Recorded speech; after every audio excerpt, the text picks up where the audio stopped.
They are, if you think about a higher realm, it's bliss, it's love, it's joy. And if you think about lower realms, it's lower. It's not, there's not good things going on there. But if you're from there, you're really comfortable with that vibration. You're comfortable with some of the genocide and things that people are creating on this earth, right? Some of the suffering that they're creating, it's their comfort zone.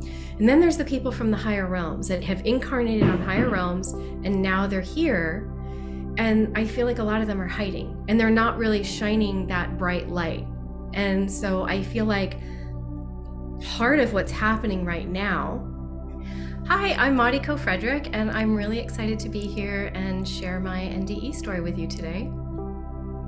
So life before my NDE was actually really good. I was, I felt like I was living my best life. I was an avid rock climber. I lived in the mountains. I backpacked. I was, pretty recently married. I had a successful practice in alternative medicine, and everything was going really well.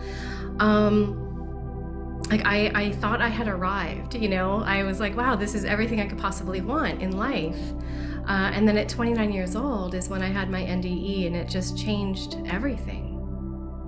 So I was home when it happened. I had gone to somebody unknowingly who was practicing alternative medicine, and this person did not have a license or credentials, and they ended up hurting me to the point of being so sick that I ended up having a near-death experience. So I'd gotten home, didn't realize how hurt or injured I was, and I was laying in bed when it happened because I felt terrible. But again, I didn't realize the severity of it.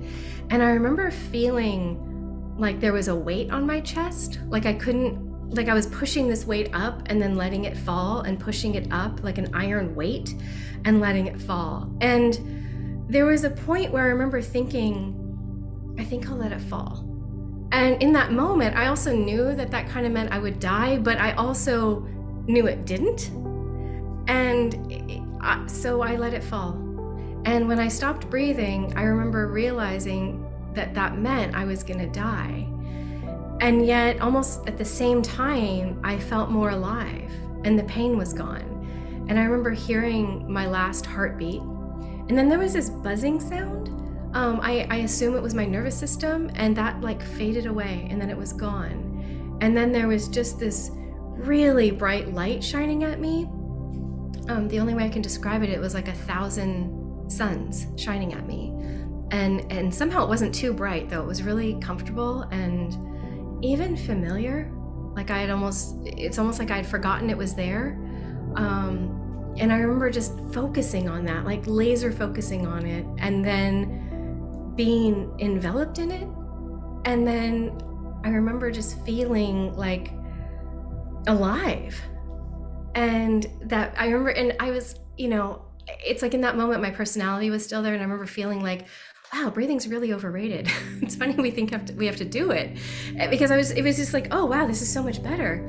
And then I remember saying goodbye to my husband, and we had a wolf hybrid dog at the time, and saying goodbye to my dog and my family. And it didn't feel like this sad goodbye. Again, I didn't feel oh, I'm dying. It felt like I was just stepping on the other side of the veil.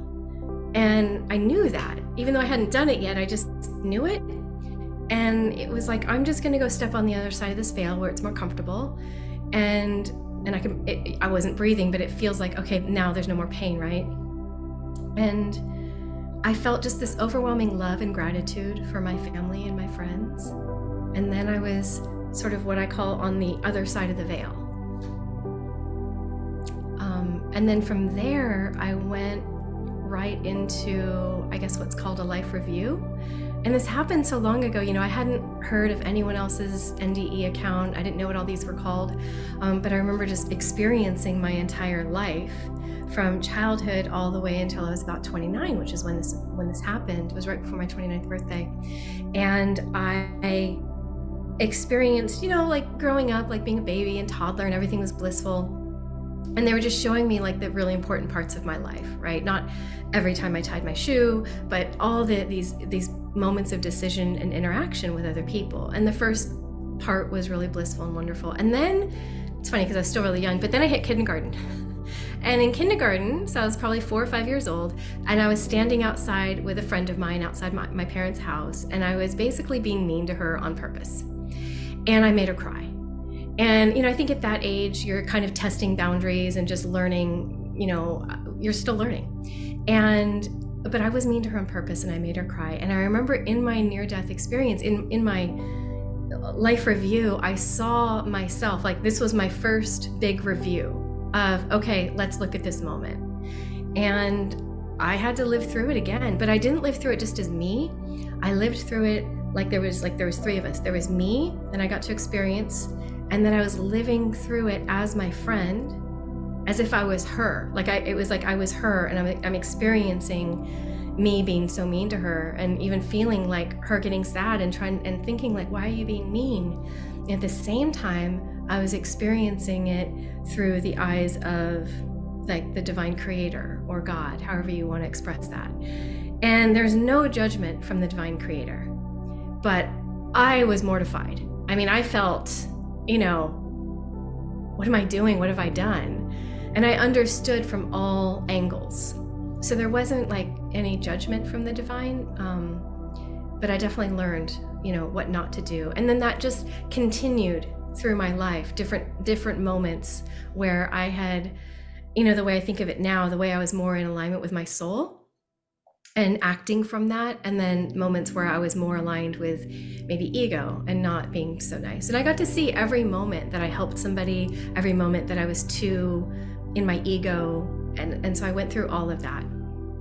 So after my life review, I went into sort of this expansiveness, and I felt these four souls around me, and I felt so much love and bliss and joy and just unconditional love. And I remember feeling like there was so much coming at me that I just had this feeling or thought that, wow, if I were in my human body, I would be exploding, like it's too much. And it was just such love and beauty, and the human word unconditional love like isn't enough to express what this was, but it was just blissful and wonderful. And I remember them sort of, what I experienced was like a download, like they were giving me some information, and what it felt like at the time was this very kind of sacred, quiet moment we were having together, and I felt like it was something that I would need later, but I wouldn't open it right away. And so I remember experiencing that, and experiencing sort of a shedding of the part of me that gets too attached to things. And then I was just in this expansive bliss. And I remember it's funny because there's no time, right? You're experiencing infinity, there's no space, but it felt still like I was standing and like looking out at the universe. And I remember feeling like I'm home, like this is me. And I was never Mariko, I was never a rock climber, I was never into alternative medicine. Like all of the things that I thought I was, or my favorite things, like it just fell off. It just, it was like it was gone. All the human beliefs and the human qualities that I believed myself to be just shed in that moment. And I got to be me, and I was free, and I never felt more alive and happy.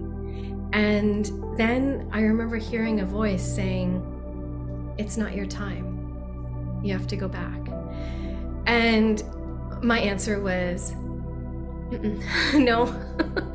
And but it wasn't with the way that I expressed it. The only way I can explain it is something that I have come to call thought waves. It was like a wave of thought coming at me that was telling me this, and my wave of thought back was not gonna happen. And then again, this beautiful wave of love saying, it's not your time, go back and help them. And again, I was like, nope, I'm good. And because I'm not, and go back and be who? For me, I had shed the identity of Mariko. So go back and be who? I didn't remember. It felt so far away. I didn't know how to go back and be somebody. I'm me. I'm finally who I really am, right? Why would I want to go be anybody else? And then they got a little more clear, and they explained to me that everybody has a time that they can leave, and it wasn't my time. Go back and help people. Remember who you are and go back and help them. And that explanation, it sort of just kind of anchored into me, and my heart opened, and I was like, oh, I get it. Okay. So then I was like, okay, I'll do it. And nothing happened. Like, I don't know how to go back, like, how do you go back and be in your body? I didn't know. So I remember just saying, I can't, I don't know how. And I remember feeling this force, like they're pushing me from behind really fast. And then I was in my body, I took a breath, and there was just raking sharp pain. It was terrible. And I cracked open my eyes, and my husband was there trying to wake me up. And I remember he said, "Where'd you go?" And I said, "I died." And then I was back. Everything changed. I mean, it's like, in some ways I came back as the real me. And in other ways, it feels like I grieved who I was when I came back. It was not easy at all, because it was like, okay, go back and it's not your time, so go back. And I came back, and it was like, how do I integrate what just happened? How do I talk? I didn't want to talk about it. I didn't want anyone to know. I didn't know how to understand myself, what just happened, right? And so you have these thoughts of like, am I crazy? Did I make it up?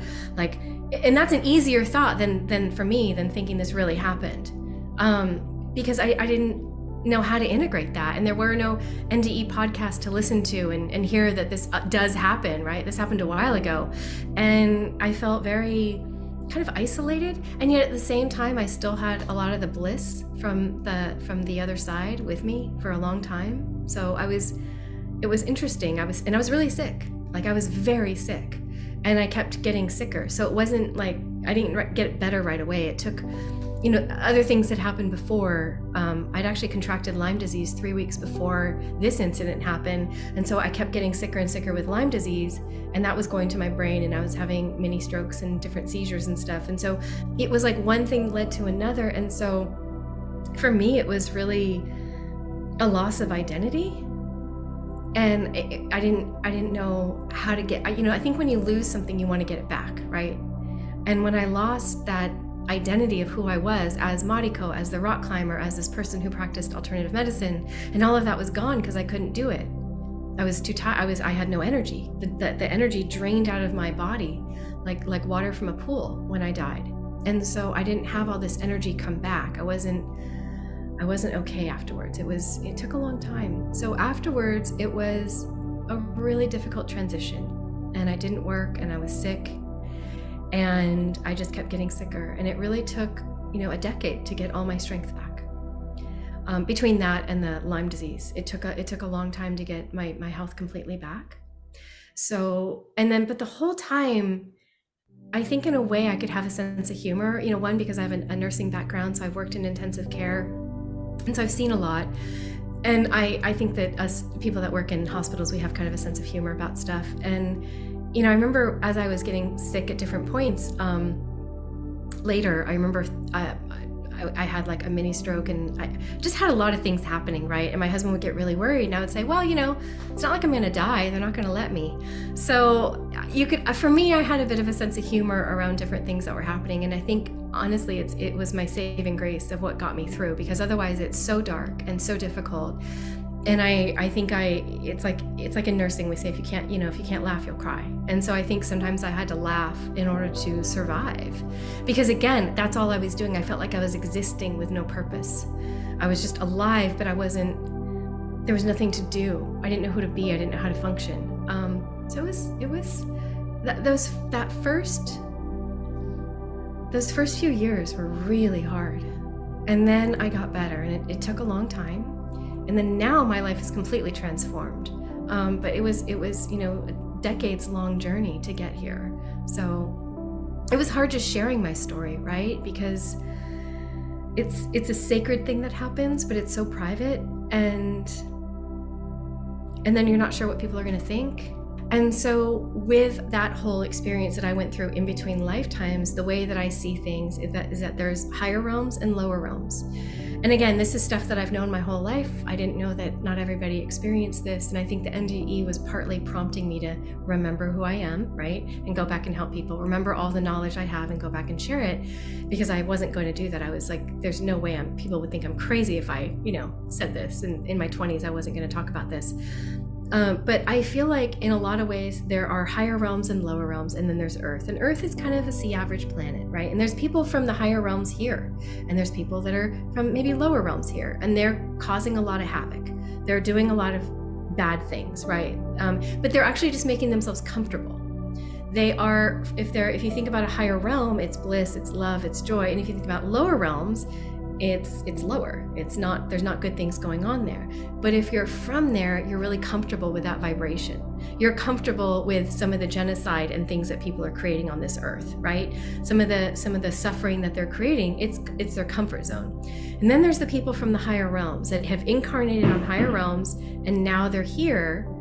And I feel like a lot of them are hiding, and they're not really shining that bright light. And so I feel like part of what's happening right now is a lot of those people that are here, I'm not talking about aliens, I mean like they're here and they have a higher consciousness. They're waking up and they're helping uplift humanity. Because as we uplift everybody, because it's not an us against them, it's not higher realm versus lower realm, it's not good, bad, it's we're all one, right? So it's like saying my eyes are higher than my knees, but I'm all one. So as we start to uplift humanity, we start to uplift the consciousness of everybody. And I feel like there's sort of an awakening happening right now. There has been for a long time, but I feel like 2024 we stepped into, and people are really waking up and saying, wait a minute, I want to raise my frequency. I want to raise the collective frequency. So I feel like that's happening to help hopefully eradicate, but really balance out the suffering.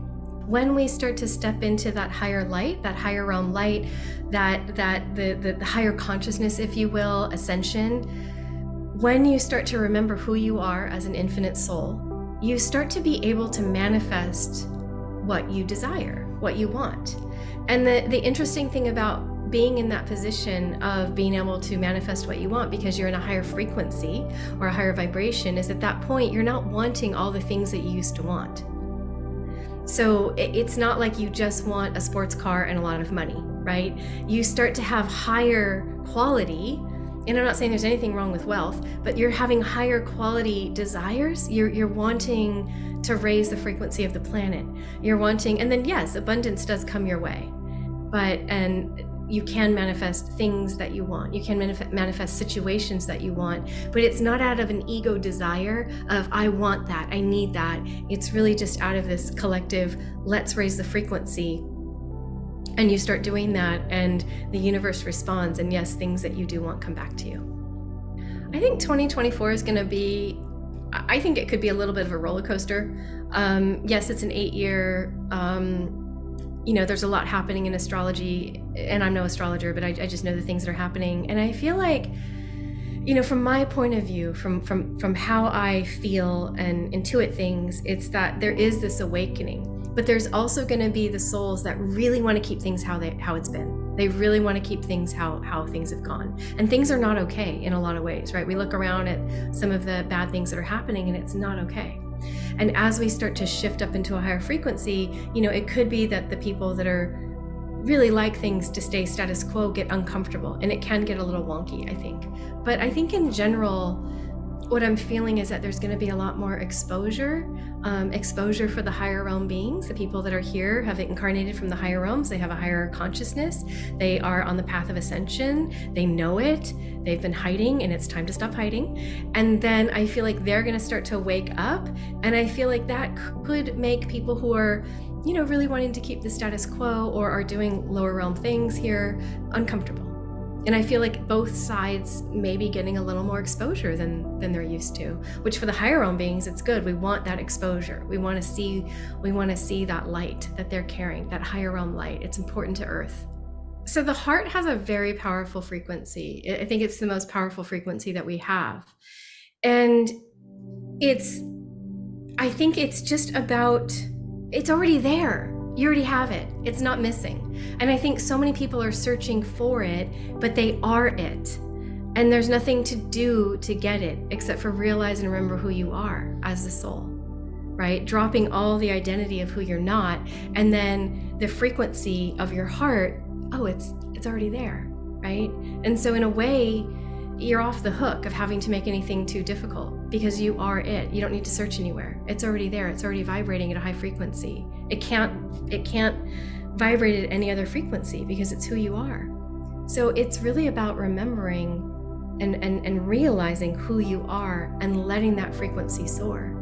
And yes, you do manifest through love. Like, I always say to people that, if you want to manifest, share unconditional love.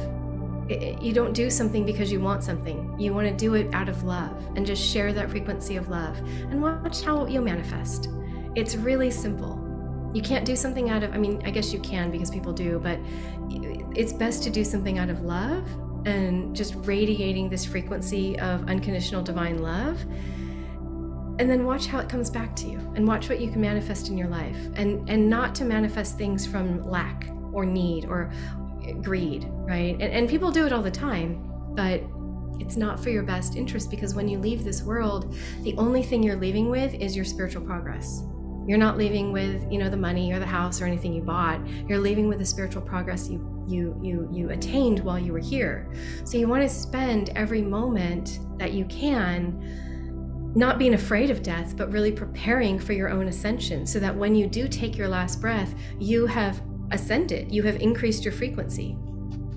And not increased it like you're lacking, but almost uncovered what you're not, in order to radiate the frequency that you already are as the soul.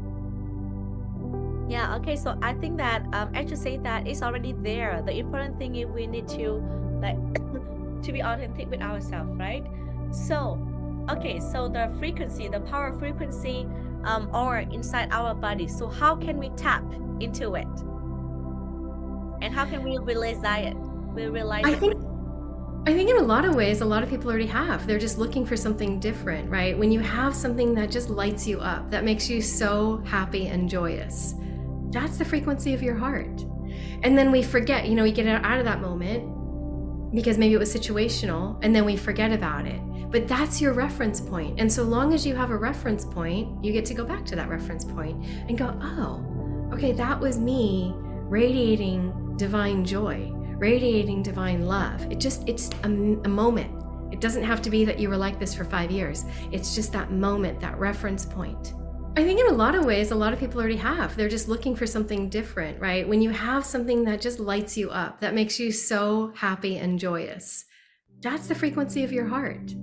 And then we forget, you get out of that moment because maybe it was situational, and then we forget about it. But that's your reference point. And so long as you have a reference point, you get to go back to that reference point and go, oh, okay, that was me radiating divine joy, radiating divine love. It's a moment. It doesn't have to be that you were like this for 5 years. It's just that moment, that reference point. And then focusing on that, remembering it. And honestly, one of the best meditations you can do, it's not even really a meditation if you don't want it to be, but just asking yourself the question, who am I? Who am I? Because eventually your soul is going to answer back. The only purpose, the only desire that I feel is worthy is ascension, enlightenment, right? That's what we're all doing, is we are all ascending. And I feel like that's the only true desire that our soul has. Otherwise, the soul has no desire, because the soul has no need of anything. But we are moving toward ascension, right? As far as soul purpose, the way I see that is, okay, so we're here. You're aligning with your soul, you're increasing your frequency, you're working toward, the humanity's ascension, uplifting consciousness, whatever you're doing, whether it's in a small, not small, but there's nothing small, but whether you're doing it for the masses or you're just doing it in your town and your radiating frequency of love and that beautiful light that you are. Okay, so that's who you are. That's who you're being. You can never be anything else but the soul. But we're here. So what are you going to do with the time? Now that you know who you are, now that you're radiating this frequency, what would you like to do with this frequency? How would you like to utilize or serve, or however that is in humanity, with this frequency that you are, right? And I feel like there's clues everywhere for people's soul purpose. I think a lot of times it's I feel like it's staring us in the face, right? And it's too hard to see because it's too obvious. But a lot of times I say it's the most obvious thing about you. But it's so obvious, it's hard to see. But again, I think people really worry about that. And there's anything you do here, the main thing that you can do here is be love. Be an infinite expression of love. In whatever capacity that is for you is perfect. It's perfect. Don't compare yourself to somebody else.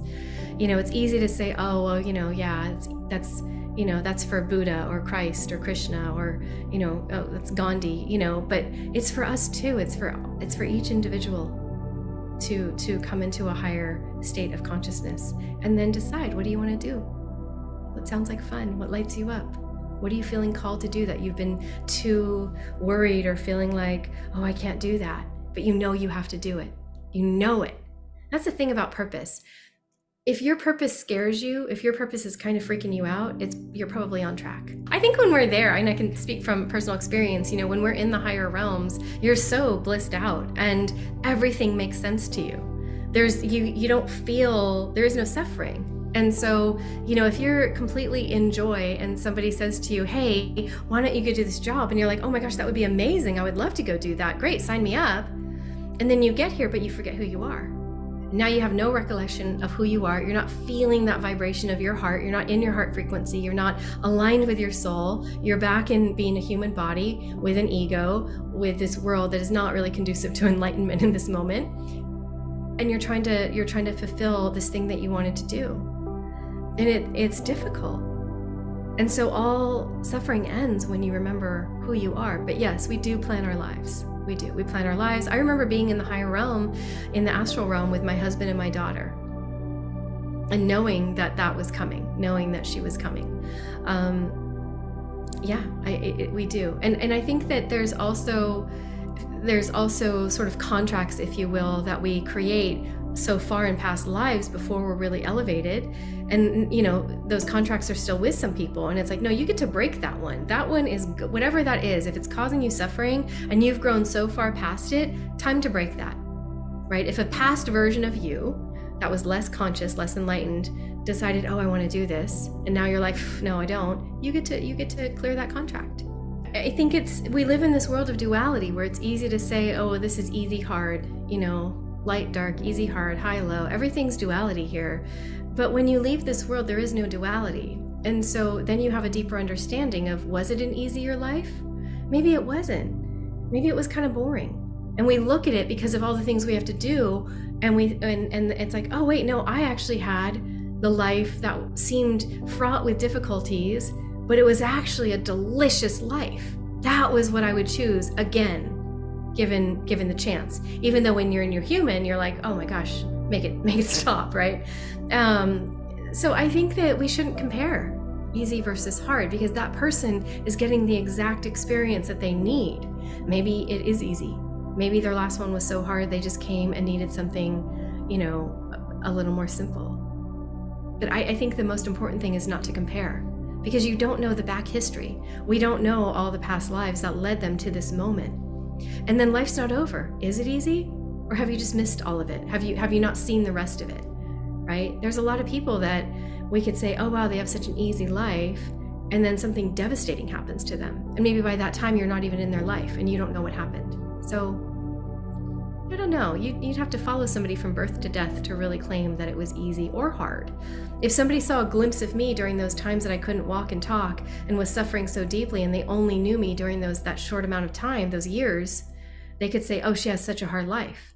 But if they saw me now, they might say, oh, wow, you're so lucky. You know what I mean? I'd say, and I've experienced quite a bit of trauma in my life, and ascension is always the goal. And it's hard sometimes, because sometimes it's the things that are happening around you. You could just say, this is ridiculous.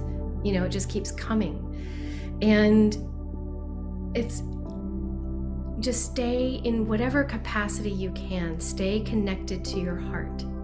Even if it's just a tiny tether that helps you remember that this is, a finite world. You are love. And this is what I used to tell myself is, this is all happening for a reason. I just don't know what it is yet. But when I find out, it's going to be really good. And sure enough, it is.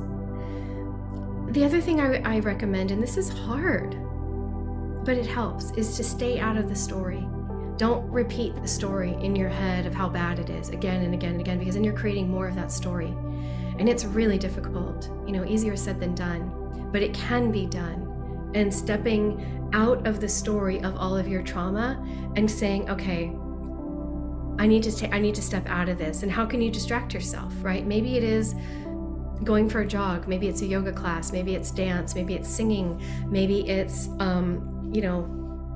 watching a movie, reading a book. How can you get out of your story, and something positive, not something, don't read a book that's disaster or a movie that's disaster. How can you raise your frequency so that you're not in that loop going in your head of all the terrible things that have happened, will probably happen, you know what I mean? You got to get out. They have to, and I'll speak for myself because I've had to do this for myself.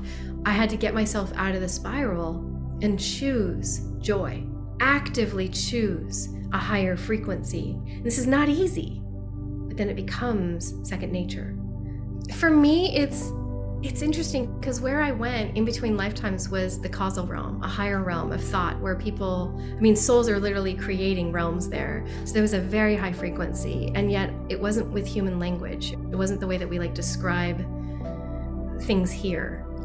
For me, I've experienced the Om vibration when you actually hear it, not just hear it because someone's singing it, but it's a roaring through your spine. And you just experience oneness. For me, I've experienced oneness consciousness. So I don't know. I've heard about these things, and I guess I'm more of one that's experienced it, but I'm like the least well-educated person about it because I've already experienced it. So I don't always read or maybe get educated on what somebody else is saying. So